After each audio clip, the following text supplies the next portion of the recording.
Alhamdulillah.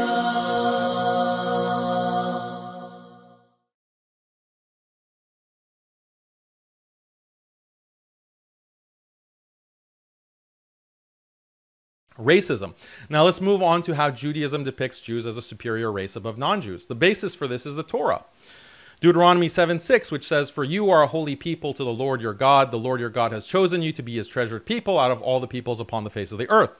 The word holy was understood to mean that Jews are actually divine in some sense. The Talmud further teaches that non-Jews are not to be regarded as humans or treated as such. In the Babylonian Talmud, Bava Metzia 114b, we read, "Jewish people are called man, but Gentiles are not called man." The Talmud teaches that all non-Jews are like snakes. Kill the best of Gentiles, smash the head of the best of snakes.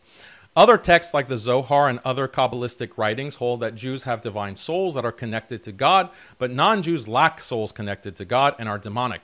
The notion that non-Jews are animals is also reflected in Jewish laws. For instance, if an adult male Jew rapes a non-Jewish girl as young as 3 years old, the girl is to be executed. This is because, according to Jewish law, when a Jew has sex with an animal, that animal must be put to death.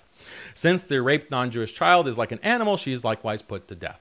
This rule is mentioned in the Mishnah Torah by Maimonides, who's considered to be the greatest scholar of Jewish law. Maimonides writes, "If a Jewish male enters into relations with a Gentile woman, when he does so intentionally, she should be executed. She is executed because she caused a Jew to be involved in an unseemly transgression, as is the law with regard to an animal.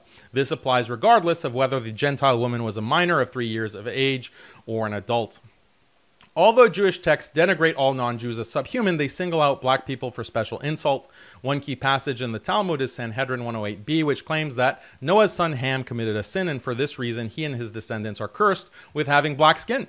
This is known as the curse of Ham. Judaism has strict laws and a difference between how Jews treat fellow Jews and how Jews treat the rest of humanity. Although there are fundamental laws that govern interaction with all people that should be according to a minimal moral and ethical standard, there's a much higher level that is required for how Jews treat fellow Jews. And over 90% of the sages hold that there's a unique special soul of the Jews that non-Jews don't have.